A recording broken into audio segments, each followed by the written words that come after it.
Welcome to Media Minds with your host, David Wolf.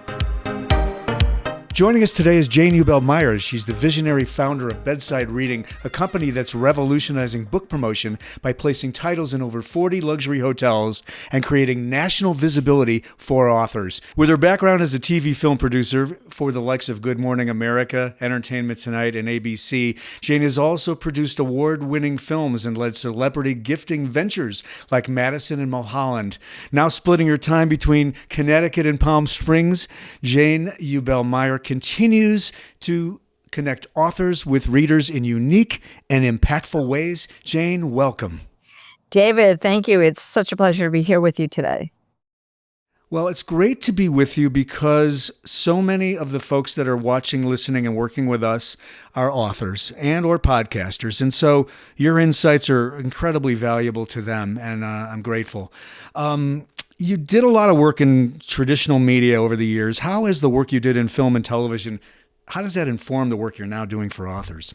So what a great question, and thank you for asking, because I think it goes down to the core of who I am as a person or as an entrepreneur. So the thing that I learned at Good Morning America, Wall Street Journal, Entertainment Tonight, all the movies I did, all the TV shows I produced, was number one, my work ethic.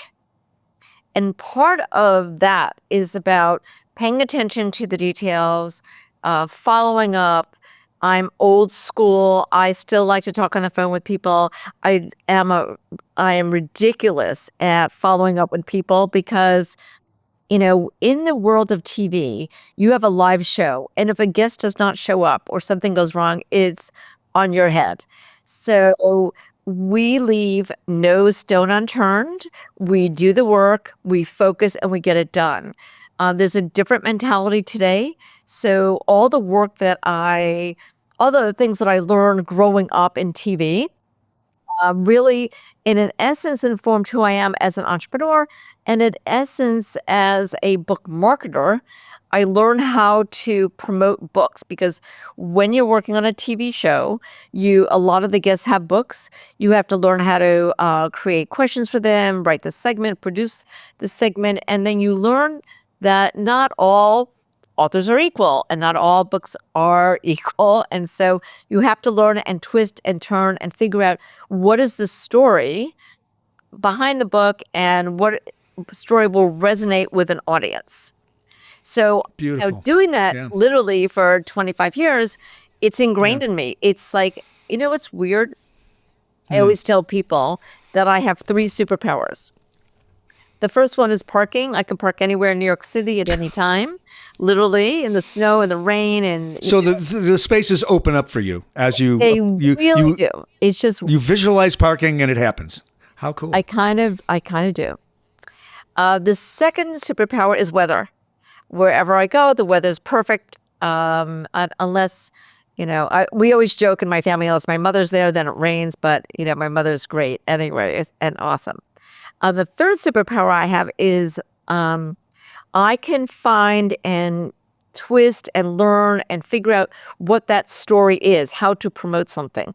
Because of all the years at Good Morning America and all the other TV shows, your brain is wired that way. And it comes naturally to me that I could take anything and create a story out of it.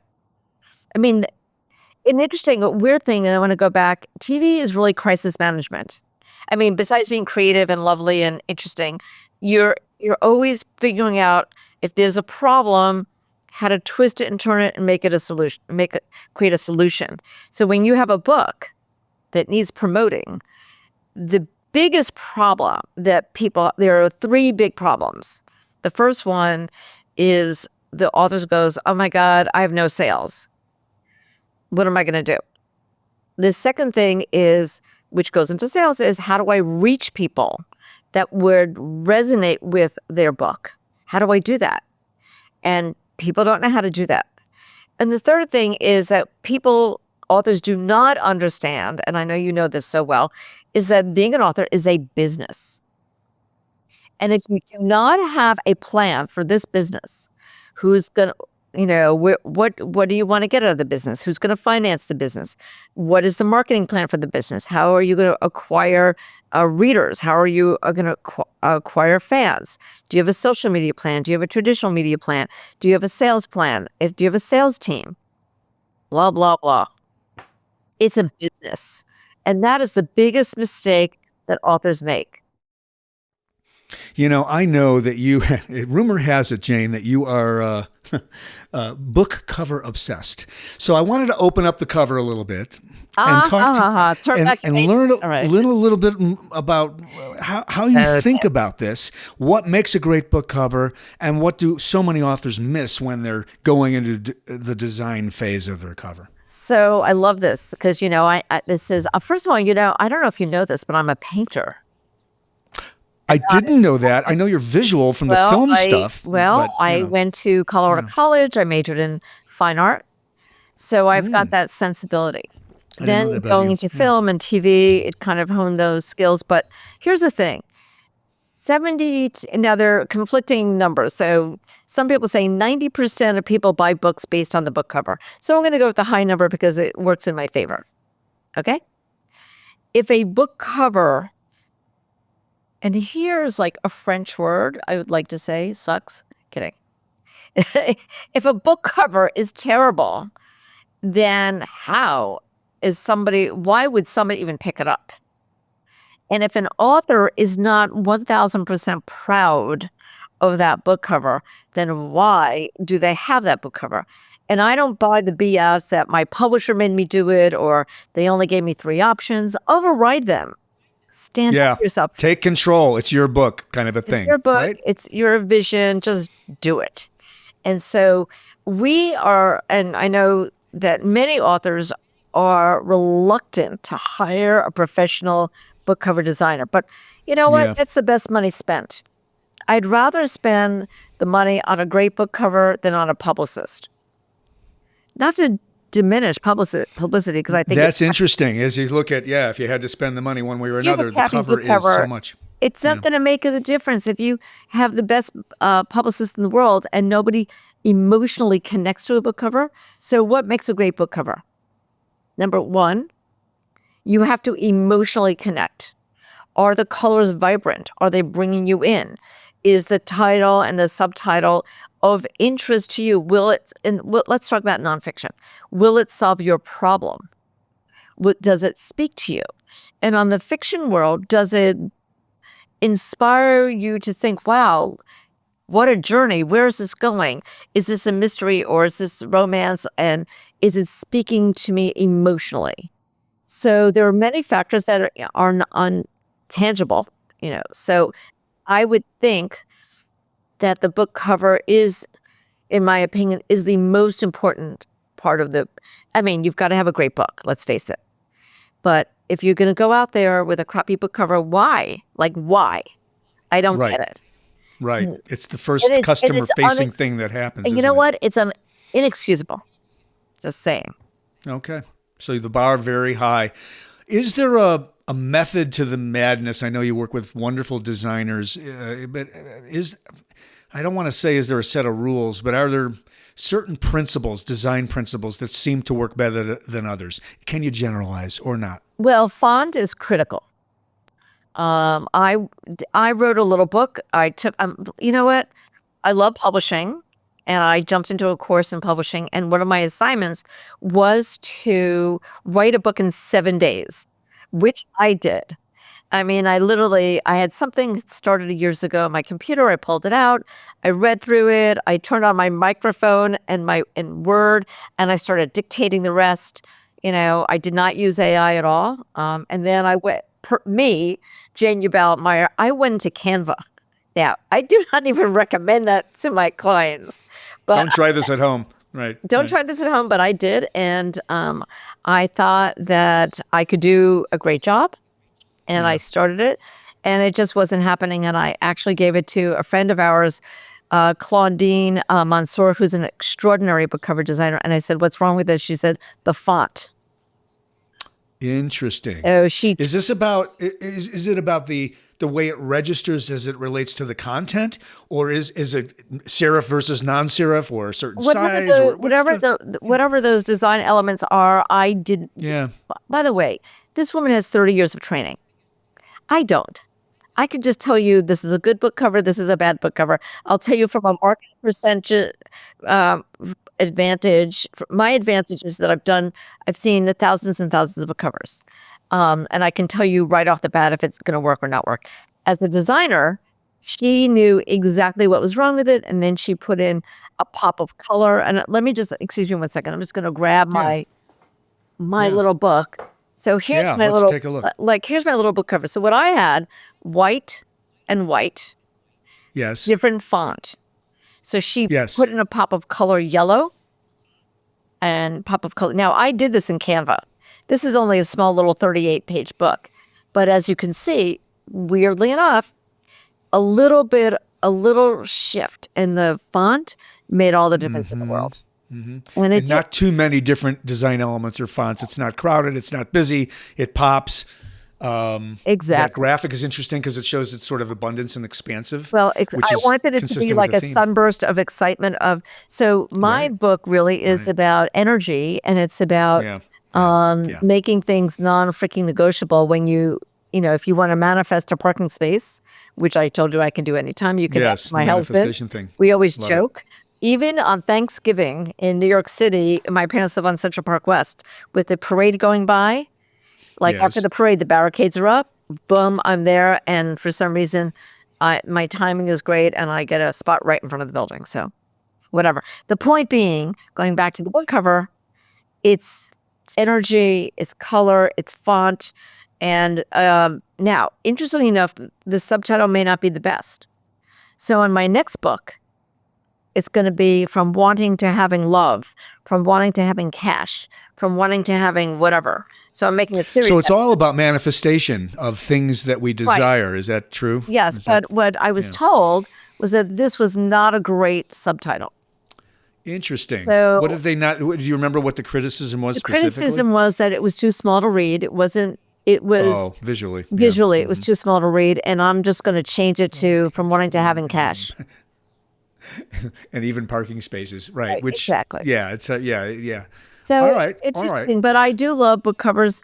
And look, here's a book cover that Claudine worked on, and this is just in its. We're editing now, but this is my dad's book. My dad is 93, and it's a beautiful, beautiful. So this is just temporary. This just tells you not for sale, but. This book is about an immigrant coming from Poland to America and building a international business, multi-million-dollar international business, and having his children be part of that journey. So, and it all takes place in Manhattan. And ironically, and this is interesting, Claudine did do the book cover. And what's interesting is that this building is the Empire State Building. What she did not know was that my dad's second career, which he started at age 61, his friend, Roger, gave him an office at the Empire State Building that started this multi-million-dollar business.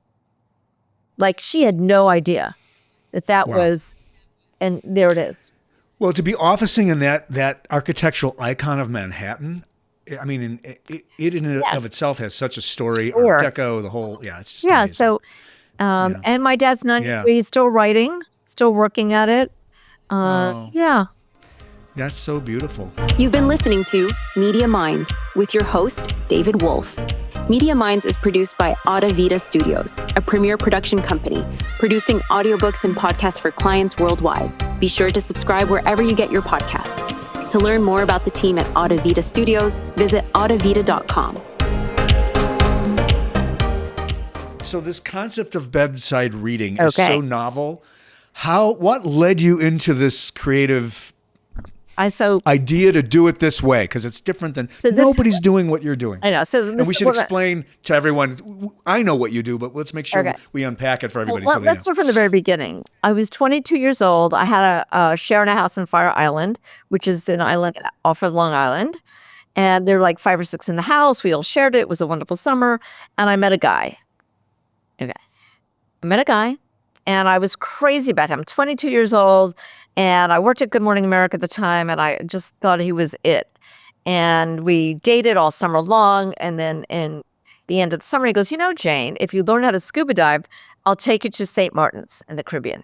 Scuba diving. I went, I'm in. So I went back.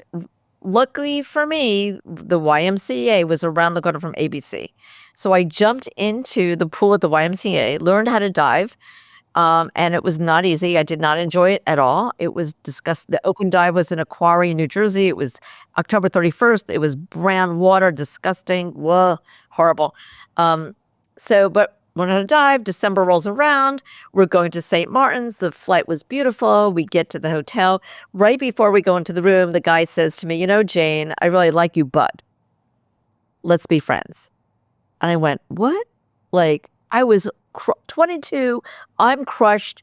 Luckily for me, the night before I left, I went to say goodbye to my parents, and my stepmother, Marcia, gave me this book to read called Cry to Heaven, which is like 500 pages. And it's so heavy, you're trying to pack light and you don't really want to schlep anything. And I went, I'll take it. So I took the book. That book saved my entire 7 days trip because I did do scuba diving and it was fine. It wasn't my thing, and I learned because of the guy. But the diving into that book really made the vacation fantastic because I was it was set in Venice in the 15th century, and it was murder and all this stuff. It was great. And I remembered years later, wherever I traveled, I always would take a book with me just in case a guy, or whatever happened. So after my TV career, my movie career, I started a company called Madison and Mulholland. We were the #1 celebrity gifting company, did Oscars, Emmys, Grammys, all kinds of the winners, the nominees. It was big, very big. And then March 27th, 2017, my best friend passed away and I stopped my business. I didn't even sell it. I was so bereft. I just shut it down. And I kept thinking, and I was calling to Noreen who had passed. I said, Noreen, what should I do now? And all of a sudden I got this memory of taking a book with me to this hotel.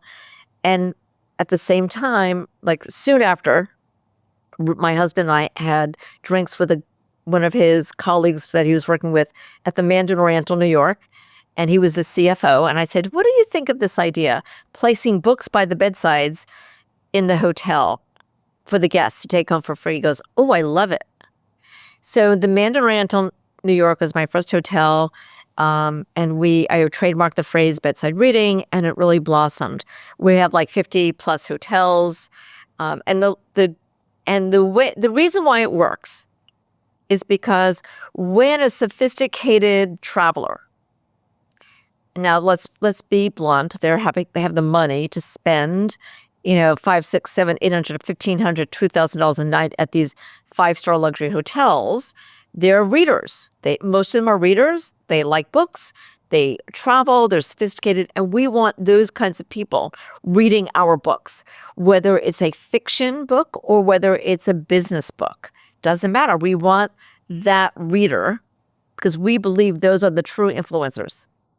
Because in today's world, when we see our friends, we ask them 2 questions. I do. What are you watching, right? And what are you reading? So those are 2 things that I ask. And so now it's evolved into not only physical books, we have an incredible digital audiobook and ebook library that's now in over 2 million hotel rooms around the country, North America. So the marketing, so let's add layers. So if you look behind me, there's my layer cake of book marketing. So the first layer is placing a book in a luxury hotel. The second is the Hamptons. So I've been placing books in the Hamptons for 7 years.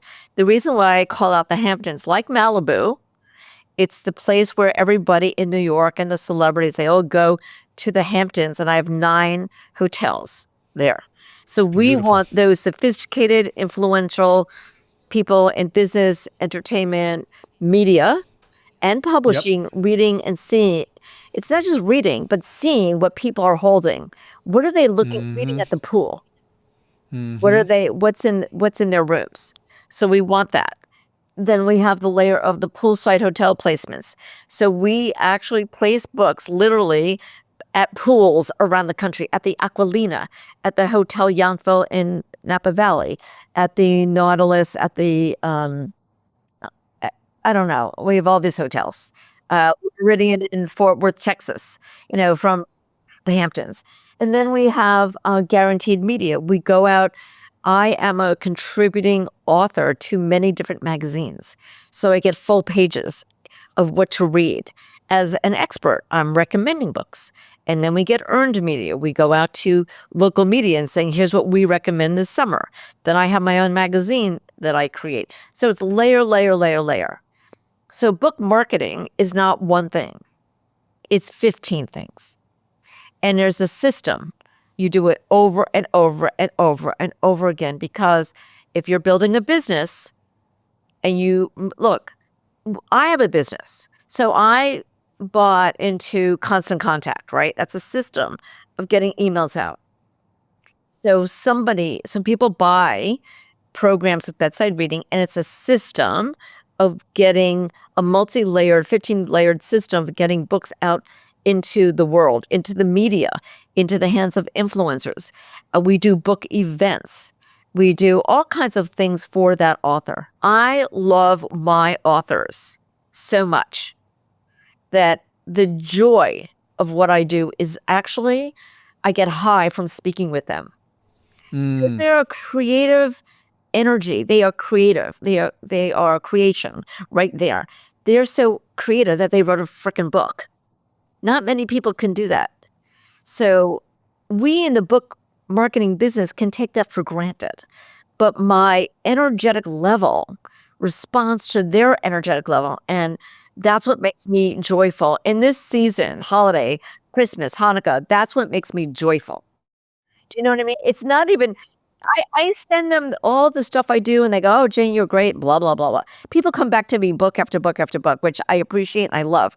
But the joy for me is selfish, because that's where I get high, talking to my authors. Yeah, yeah. I do. This is who I am. No, I love that. That's who you are, and it ends up, they feel that energy from you, so it creates this really positive feedback loop, which is part of the connection that you have with them as you go on this. You take them on this journey to get their book out. Does the bestseller program, does that fold into Bedside Reading in an interesting way? Or I know you've got that program as well. We've talked about it. Here's what I'm going to tell people. Imagine you spend a year or two writing a book. You spend the money editing it, developmental editing, proofreading, all that other stuff, right? You have the manuscript, you've uploaded it to KDP or Ingram, or if you've gone to even a traditional publisher. Wouldn't it be fantastic? Just imagine, it's December 31st and your book is published. Boom, done. Can you imagine? Within the first week, you get over 1,000 sales and you guaranteed bestseller status. That's what this is about. We have a proprietary, system to do that. And it works. Weirdly enough, I did it with my own book. I did it I did it using all the tools I know how to use. Yeah. What's really cool about all you're doing, everything you do in your ecosystem, whether it's the bestsellers, the bedside, the integration of all of these elements, is it answers the question that authors so often have, now what? I've got the book, it's done, it's printed, it's uploaded, but there's no business plan. And you're really coming to them with the business. As you said earlier, it is a business, and you're coming to them with a framework so that they understand how to take it to market in a very multi-dimensional, layered way, as you say. So, I don't want to sound presumptuous here, but one of the things that I'd like to say to people is, let me tell you what to do. Yeah. Right. Well, I did. And they listen. They listen. You're not. Because they know you care. But no, it's not like that. A lot of authors are authors. They have this beautiful creativity, and they write right. book, whether it's nonfiction, fiction, children's, it doesn't matter. Right, now, So this is what I know how to do. Yes. And This is exactly. and You're by the leaning into way, your superpower. You don't do what they do, and they don't do what you do. So it's like a beautiful match. well, I'll tell you How something funny. cool. It's what Yeah. is something funny. So when I wrote my book, this is hilarious. Yeah. Yeah. I went, oh my God. Okay. I clicked the button on KDP, set it up, and it launched. I went, Yeah. uh-oh. Yeah. And all of a sudden, I was as neurotic as any author, where they go into KDP to check how many sales did I get? What happens? Right. Is anybody Right. buying it? Blah, blah, blah, Right. blah. So Right. having had that experience, I Yeah. did this in August, made me so much better at my job because I had Absolutely. empathy of Yes. what an author is going through because I'm also an author. That's right. That's a beautiful way to talk about it. Your experience. You've experienced what they experience. I know. And let me just say, the other day I went in and I saw there was like one that was returned. I went, how could somebody return a 38-page book? Like, what is, and it's 99 cents. Like, literally, how Right. can somebody return it? Right. Right. And they did. And They I did. didn't They understand it. decided, meh. Somebody returned it. I don't know who it is because they don't tell you who it is.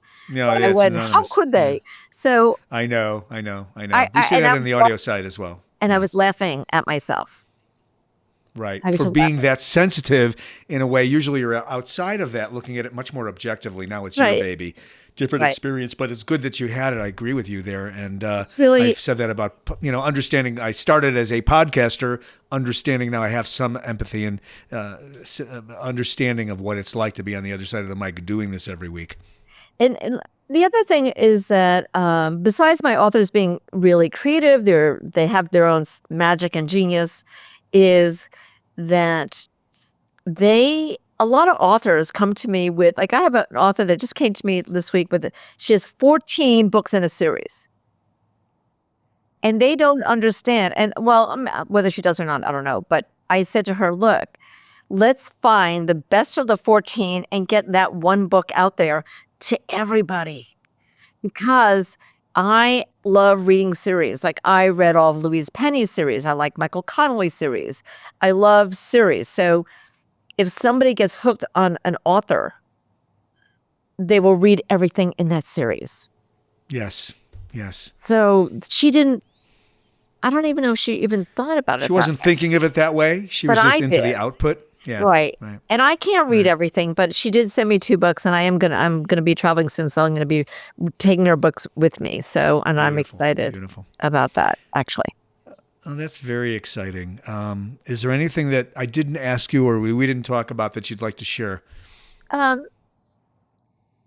So what I think is that so many people have a fantasy that they are going to write the next, greatest book ever, and then pitch it to an agent who will pitch it to the publishing industry. And that is a wonderful journey, way to go, but it's a long shot. And I think that there's so many great tools out there to publish your own book. And I think that people are frightened of that, of publishing their own book.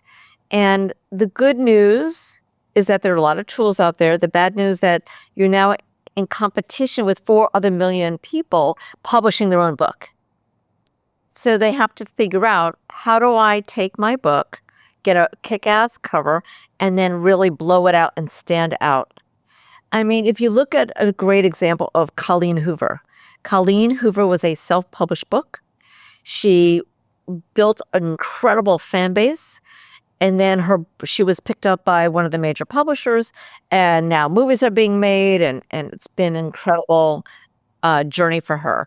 So a great way to test the market is to write your own book, publish it yourself, or join anybody else that has a publishing that's a hybrid, and dive in and start the journey. But don't be, I think that holding out for a major publisher to pick you up with a major agent and then getting one of those book deals, it's rare, it happens, but take control of your own destiny. That's what I tell people. Control your, and this is a business. And be careful be very careful who you work with. And I always recommend, to do your due diligence, find out who they are, go and see if they're scammers, go and just don't throw away money. Money, it is expensive for this journey because you're asking experts who've spent 30 years doing stuff to jump in and take care of your book like it's theirs. But do your due diligence, find out who you're working with, and enjoy the process. But remember, first and most important, your book is a business. I'm so glad we could do this. Thank you. Your insights are so valuable to authors everywhere. And I'm grateful for you being here, Jane. Folks can reach out to you. Is it bedsidereading.com? Yes. Is that the best way? Easy. And they can always send me an email, or if you go on my website, you can just apply. There's a little button to apply. We are very selective with who we take. I refuse most, let me rephrase this. If your book is not a kick-ass, wonderful book, I'll find you a book cover designer at different price points. But it's fair. Right. I do that all the time. I lose more business, by the way, by telling people to redo their book because I just cannot, damage my brand. Yeah, it's an integrity for you and your brand, which translates to them and their brand if they're smart enough to listen to your advice and your insights. But such good stuff. Thanks, Jane. Jane at Bedside Reading or bedsidereading.com is fabulous. And we'll have it in the show notes as well. Yeah, great. Thanks for doing this. Thanks, have a great holiday. I know we're going to release sometime Q1 or Q2 with this episode, but it's great to be with you. Thank you. It's always a pleasure. Thank you. You've been listening to Media Minds with your host, David Wolf. Media Minds is produced by Audavita Studios, a premier production company producing audiobooks and podcasts for clients worldwide. Be sure to subscribe wherever you get your podcasts. To learn more about the team at Audavita Studios, visit audavita.com.